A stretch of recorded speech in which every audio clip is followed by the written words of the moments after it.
जयंतीलाल एक व्यापारी होता, ज्यांची शहरात अनेक दुकानं होती. प्रत्येक दुकानाचं त्याला भाडं येत असे. अगं भवानी, मी विचार करत होतो की आपल्या त्या नाक्यावरच्या दुकानात काहीतरी खाण्याचा व्यवसाय करू. तसा विचार चांगला आहे. कोणाला शोधावं लागेल जो चांगला नाश्ता बनवू शकेल? मी एका बाईला ओळखते. ती विधवा आहे, पण तिच्यासारखी दही कचोरी कोणीच बनवू शकत नाही. एकदम चविष्ट, खाताच ग्राहकांची रांग लागेल. ती आपल्या दुकानात दही कचोरी बनवेल का? ती माझ्या गावातली आहे. तिचा एक मुलगा आहे. तिला इथे राहायला जागा द्यावी लागेल, मग ती नक्की आपल्या बरोबर काम करेल. ठीक आहे, तू तिला सांगून टाक. फायदा अर्धा अर्धा वाटून घेऊया, मग बघूया. ठीक आहे. दुसऱ्याच दिवशी भवानी तिच्या गावी गेली सीताला भेटायला. अरे तुम्ही या या, कशी आहेस तू? मी तर ठीक आहे, तुम्ही कशा आलात? तुझ्या लायक एक काम होतं. हो बोला ना. तुझी दही कचोरी अख्ख्या गावात प्रसिद्ध आहे. माझी इच्छा आहे की तू शहरात दही कचोरी बनवून माझ्या दुकानात विकावीस. जो काही फायदा होईल तो आपण दोघी वाटून घेऊ. ठीक आहे ताई, मला मान्य आहे, पण मी शहरात राहणार कुठे? मी त्याची सोय केली आहे. तू फक्त तुझ्या मुलासोबत शहरात चल. ठीक आहे. सीताने तिच्या गरजेचं सगळं सामान सोबत घेतलं आणि भवानी सोबत शहराकडे निघाली. इकडे भवानीने सीताला एक खोली दिली. सीता आणि तिचा मुलगा त्या खोलीत राहू लागले. दुकानात कचोरी बनवणं आणि विकणं याची सगळी तयारी झाली. सीता आणि तिचा मुलगा मिळून कचोरी बनवायचे आणि भवानी काउंटरवर बसून पैसे घ्यायची. एका ग्राहकाने दही कचोरी घेतली आणि खाऊन पाहिली. तुमच्या दुकानातली दही कचोरी तर खूपच स्वादिष्ट आहे. हो, मला माहिती आहे ते. सीताच्या दही कचोरीची चव खूप लोकांना आवडली होती. एका आठवड्यानंतर भवानीने फायद्याचा हिशोब केला आणि सीताला फायद्यातले अर्धे पैसे देऊन टाकले. धन्यवाद ताई. ठीक आहे. आणि अर्धे फायद्याचे पैसे घेऊन भवानी घरी आली. हा घ्या या आठवड्याचा फायदा. वा, एवढे पैसे आले? ग्राहकांना सीताने बनवलेली दही कचोरी खूप आवडली. चांगलं आहे. सीता आणि तिचा मुलगा दोघे मिळून दही कचोरी बनवत होते आणि भवानी काउंटरवर बसून पैसे घेत असे. दर आठवड्याला भवानी अर्धे फायद्याचे पैसे सीताला देत असे. काही महिने ही पद्धत अशीच चालू राहिली. एक दिवस जयंतीलालच्या मनात एक विचार आला. दिवसेंदिवस आपला फायदा वाढतच चाललाय. ते बरोबर आहे, पण हा फायदा अर्धाच आपल्याला मिळणार आहे. हो, पण यात आपण काय करू शकतो? सीताच्या हाताला चव आहे म्हणून तर आपली दही कचोरी एवढी विकली जाते. मग आपण सीताला फायद्यामध्ये वाटा देण्यापेक्षा रोज पैसे दिले तर यामुळे आपला फायदा पण वाढेल. ते पण आहेच. मी आजच तिच्याशी बोलते. भवानी सीतेशी बोलायला आली. काय झालं ताई, तुम्ही इथे? सीता, आजकाल महागाई खूप वाढली आहे, तुला तर माहीतच आहे. आणि यात ते दुकानही माझं आहे, म्हणून अर्धा फायदा काही मला पटत नाही. असं करूया, मी तुला रोजचे पैसे देईन. रोजचे 300 रुपये. ताई, पण आपलं बोलणं तर अर्ध्या फायद्याचं ठरलं होतं ना. आता तुम्ही मागे का फिरताय? मला वाटतंय आता तुझ्या मनात लालसा निर्माण झालीये. लालसा माझ्या मनात नाही, तुमच्या मनात आहे ताई. आता जेव्हा तुमची दही कचोरी जास्त विकल्या जाते तेव्हा जास्त पैशांच्या लालसेने तुम्ही मला पैसे कमी देण्याचा विचार करताय. आता तू मला उलट उत्तर देणार? माझी चूक झाली की मी तुला गरीब समजून इथे घेऊन आले, राहायला दिलं, काम दिलं. आता यात चुकीचं काय आहे ताई? मी तर फक्त माझा हक्क मागते. दिवसभर मी आणि माझा मुलगा दुकानात काम करतो. अर्धा फायदा तर आमचा हक्क आहे ना. आत्ताच्या आत्ता निघ इथून, मी दुसऱ्या कोणाला तरी कामावर ठेवेन. सीता आणि श्याम ताबडतोब निघून गेले. चालत चालत ते एका पार्क जवळ आले. सीता पार्कच्या बेंचवर बसली. आता आपल्याला गावी परत जावं लागेल. आई, आपणच आपली दही कचोरीची गाडी का नाही लावायची? थोडे पैसे तर आपल्याकडे पण आहेत. ते तर आहेच, पण आपण राहण्याची सोय कशी करणार? बघूया आई. सीता आणि श्यामला एक झोपडी भाड्याने मिळाली आणि उरलेल्या पैशातून त्यांनी एक हातगाडी विकत घेतली आणि या हातगाडीवर दही कचोरी बनवून विकायला सुरुवात केली. एक दही कचोरी द्या हो ताई. आत्ता देते. सीताच्या गाडीवर ग्राहक येऊ लागले आणि तिच्या दही कचोरीच्या चवीचं कौतुकही करू लागले. ताई, तुमची दही कचोरी खूप चविष्ट आहे. धन्यवाद. मी तर रोज येईन खायला. नक्की या. पहिल्याच दिवशी त्यांची चांगली कमाई झाली होती. हे पैसे तर भवानी ताईंच्या अर्ध्या फायद्यापेक्षाही जास्त आहेत. आणि हे सगळे आपले आहेत आई. हो, असंच चालत राहिलं तर आपल्या सगळ्या अडचणी दूर होतील. सीता आणि श्याम रोज त्यांच्या गाडीवर दही कचोरी विकत राहिले. दिवसेंदिवस त्यांचे ग्राहक वाढतच चालले होते.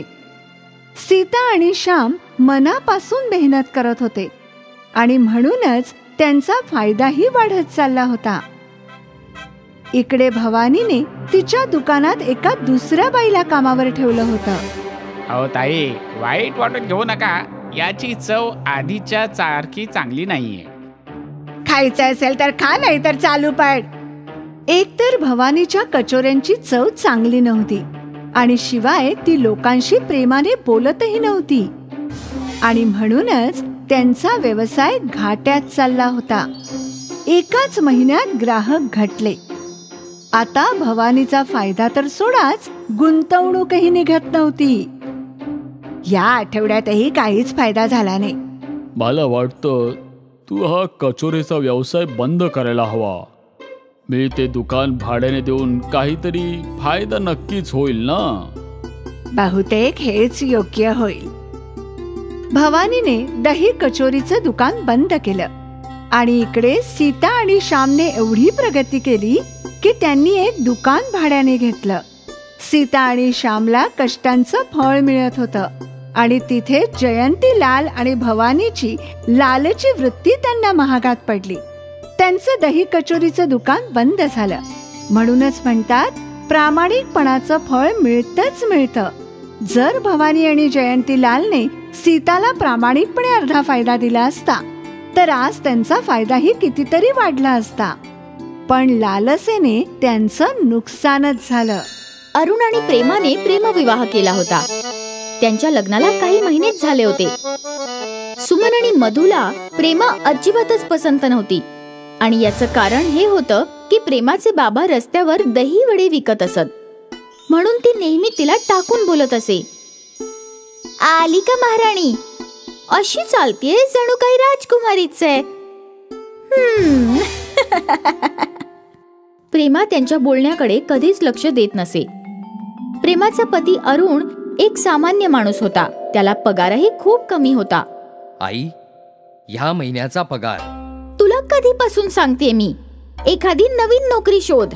एवढ्या कमी पगारात घर कसं चालणार? ती बघ, तुझी लहान बहीण तुझ्यापेक्षा जास्त कमावते. चांगली गोष्ट आहे आई. आई ती शिकलेली आहे. तू सुद्धा शिकू शकला असतास. निदान लग्न तरी माझ्या मर्जीने केलं असतंस तर आज आपलं घर पैशांनी भरलेलं असतं. आई, अजूनही भरू शकतं जर दादाने नोकरी सोडून रस्त्यावर दहीवडे विकले तर. तू मध्ये बोलू नकोस. मला काय करायचंय ते मी पाहून घेईन. तू तुझा राग तिच्यावर का काढतोयस? तुझा पगार कमी आहे म्हणून तिला बिचारीला का ऐकवतोयस? ऐकवायचंच असेल तर तुझ्या बायकोला प्रेमाला ऐकव. तुम्हा दोघींशी बोलणं तर खूप कठीण आहे. असं बोलून तो तिथून निघून गेला. हे रोजच होतं. रोजचं सुमन आणि मधु अरुण आणि प्रेमाला ऐकवत असत. आता आपण इथे राहायचं नाही. आपण कुठे जाणार? कुठेही, फक्त इथे नाही राहायचं. नाहीतरी आई आणि बहीण आपल्याला सुखाने जगू नाही देणार. आणि त्याच वेळी अरुण आणि प्रेमाने घर सोडलं. ते दोघं थेट प्रेमाच्या माहेरी गेले आणि प्रेमाने तिच्या आई बाबांना सगळं सांगितलं. जावाई बापू, काळजी करू नका. तुम्ही आमच्या सोबत इथेच राहा. नाही बाबा, लोक वाटेल ते बोलतील, ते तर बोलतच राहतील. तुम्ही जर लोकांचं ऐकत बसलात तर आयुष्य जगू शकणार नाही. पण आमच्यामुळे तुम्हाला त्रास होईल. आपल्या मुलांचा कधी आईबापाला त्रास होतो का? तसंही तुम्ही इथे राहिलात तर आणखी काही दिवस आम्ही आमच्या मुलीसोबत राहू शकू. आमचा हा आनंद आमच्यापासून हिरावून घेऊ नका जावई बापू. बरं, ठीक आहे. अरुण तिथे राहायला तयार झाला. अरुण रोज सकाळी 8 वाजता त्याच्या कामाला निघून जात असे आणि संध्याकाळी 6 वाजता परत येत असे आणि मग त्याच्या सासू सासऱ्यांसोबत हसत खेळत गप्पा मारत असे. असेच हसत खेळत अनेक दिवस उलटले. एक दिवस अरुण उदास होऊन घरी आला. काय झालं? एवढे उदास का आहात?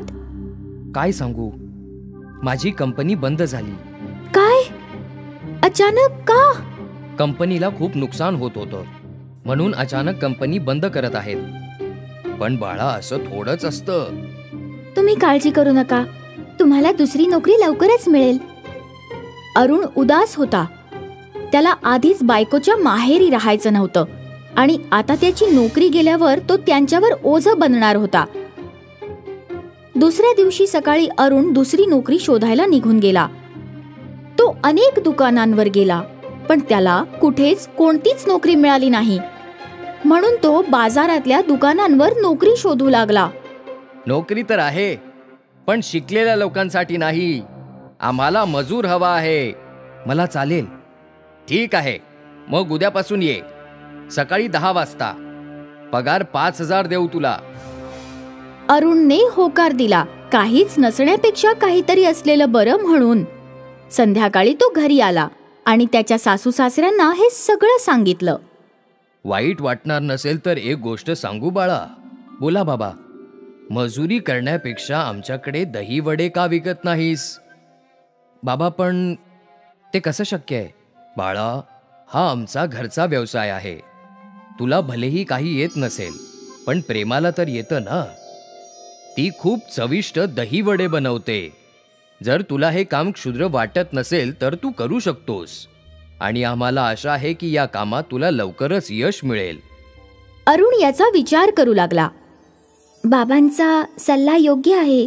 आपण मिळून काम करू शकतो. ठीक आहे, मग आपण हेच करूया.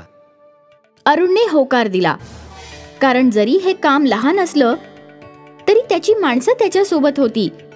दुसऱ्या दिवशी सकाळीच प्रेमा आणि तिच्या आईने दही वडे केले आणि मग अरुण बाबांसोबत दही वडे विकायला निघून गेले.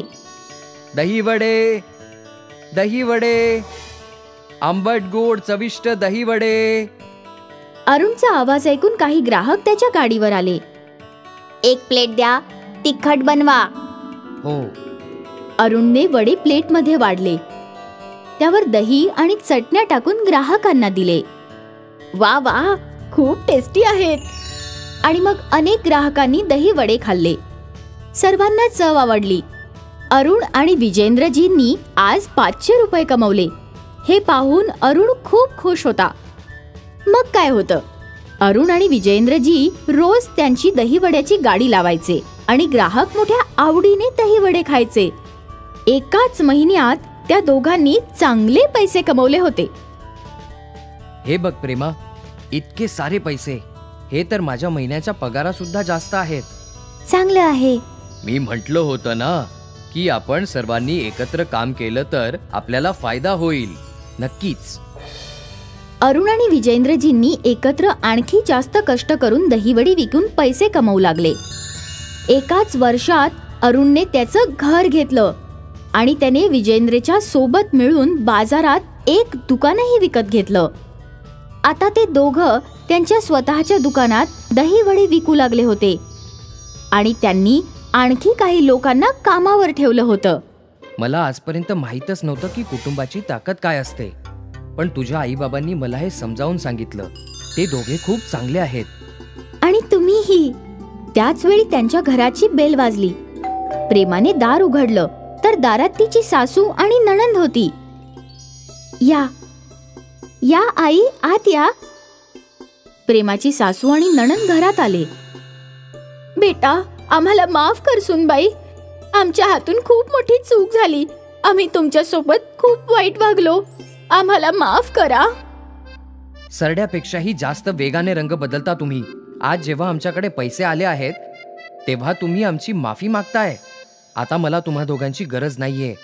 माझ्या वाईट दिवसात तुम्ही मला साथ दिली नाही आणि आता माझ्या चांगल्या काळात तुम्ही माझ्याकडे धावत आलात.